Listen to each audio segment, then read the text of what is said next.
Pour ne manquer aucune histoire du soir avec Lilou, n'oubliez pas de vous abonner à la chaîne et d'activer la cloche de notification. C'est l'heure de l'histoire du soir avec Lilou. Vous êtes prêts? Sur la terre des Indiens. Ce matin, un bruit de tonnerre roule dans la vallée. Des milliers de sabots martèlent la terre-mère des Indiens. C'est un troupeau de bisons qui galope en soulevant un nuage de poussière. Les hommes du clan du Castor s'empressent de réunir leurs arcs et ils enfourchent leurs montures. Les yeux des garçons pétillent d'admiration. Ils sont impatients de grandir pour chasser à leur tour. Toutes les flèches de mon carquois atteindront leur but et le clan n'aura plus jamais faim, déclare Yato. Et moi, je tuerai le plus gros bison d'une seule flèche, affirme Wapi. Grand-mère Wakanda sourit en écoutant les papous parler de leurs futurs exploits. Pour devenir de bons chasseurs, il vous faudra de bons arcs, dit-elle.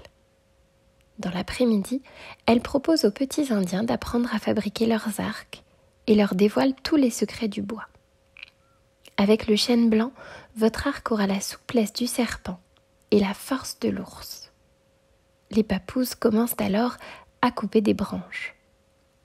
Mais Anoki regarde les nuages, l'air rêveur. « Tu ne veux pas confectionner un arc comme tes frères ?» s'étonne grand-mère Wakanda. « Non, » répond Anoki. « Je n'ai pas envie de devenir un chasseur. » La vieille femme lui demande ce qu'il aimerait faire. Le jeune Indien hausse les épaules. « Je ne sais pas, » répond Anoki. Ce soir, les flammes du feu montent tout droit vers le ciel, qui est aussi noir que le plumage du corbeau.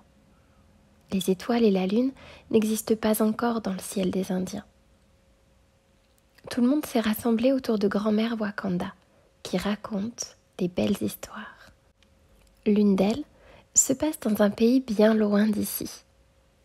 Alors Anoki s'approche de grand-mère Wakanda et lui murmure à l'oreille. « Ça y est, je sais ce que je veux faire. » Et il confie son rêve, voyager tout autour de la terre pour voir des choses extraordinaires.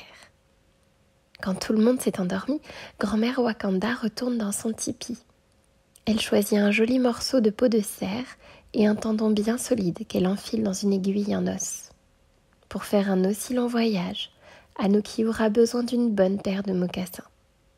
Au lever du soleil, Anoki les découvre au pied de son lit. Ils sont solidement cousus, et dessus, grand-mère Wakanda a brodé un castor avec des perles. Le jeune Indien les chausse aussitôt et prend le chemin de l'horizon. Il se retourne vers grand-mère Wakanda.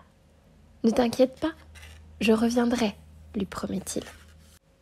Le soleil passe et repasse au-dessus du clan du Castor. Tous les garçons s'entraînent chaque jour avec leur arc. Grand-mère Wakanda guide leurs gestes. À la prochaine saison des feuilles peintes, vous pourrez accompagner les hommes sur les traces des bisons. Mais Yato n'a pas encore assez de force. Et Wapi se moque de lui. « Tes flèches chatouilleront à peine les fesses des bisons. » Le soleil passe et repasse au-dessus du clan du Castor. Grand-mère Wakanda scrute l'horizon en espérant apercevoir Anoki. « C'est très long le tour de la terre, » se dit-elle pour se rassurer. Et tout à coup, elle a une idée. « Je vais éclairer son chemin pour qu'il ne se perde pas dans la nuit. » La vieille femme demande à l'esprit du vent de souffler de toutes ses forces sur le feu. Un tourbillon de braise s'envole vers le ciel. Des milliers d'étoiles se mettent à scintiller. Mais la saison des feuilles peintes étend bientôt ces voiles de brouillard qui cachent les étoiles. Alors grand-mère Wakanda prend un fagot d'osier et commence à tresser un panier, un gros panier rond. Elle dépose dedans une lampe à huile et demande à Grand Aigle de l'accrocher au plafond de la nuit. Comme tous les soirs, grand-mère Wakanda raconte ses histoires. Quand soudain l'un des papous s'écrie « Anoki est de retour !» Le jeune Indien remercie d'abord grand-mère Wakanda, ta lune m'a sauvé la vie en me montrant un tigre caché dans les forêts. » Puis il s'assied au milieu des siens et déclare « J'ai fait un voyage merveilleux. » Et il parle des hommes qu'il a rencontrés. Il y en a de toutes les couleurs, des blancs, des noirs, des jaunes et même des hommes bleus dans le désert. « Y en a-t-il des verts ?» demande Wapi. « Il paraît qu'il y en a sur une autre planète, » répond Anoki. Le jeune Indien décrit aussi toutes les bêtes étranges qu'il a vues. Il y en a une qui est si curieuse qu'elle a étiré son cou pour aller voir de près la lune et les étoiles que grand-mère Wakanda a mises dans le ciel. Anoki continue de raconter son voyage. Cette nuit-là, la terre des rêves des Indiens sera peuplée d'hommes qui n'ont pas la peau rouge, d'animaux bizarres et de toutes sortes de choses incroyables. Des poissons qui volent comme des oiseaux, ou des maisons faites avec des glaçons.